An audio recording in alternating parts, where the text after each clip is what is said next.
Hi friends, I hope you are doing well. Today we'll talk about how to fix or how to solve the problem of restricted account on the application of Duolingo. We click on settings.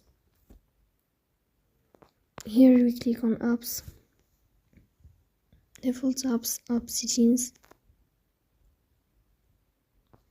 Then we'll search about the application of Duolingo. Here you will click on first stop and you will click OK. Here you will enter to the window of storage. Then here you will click on clear cache.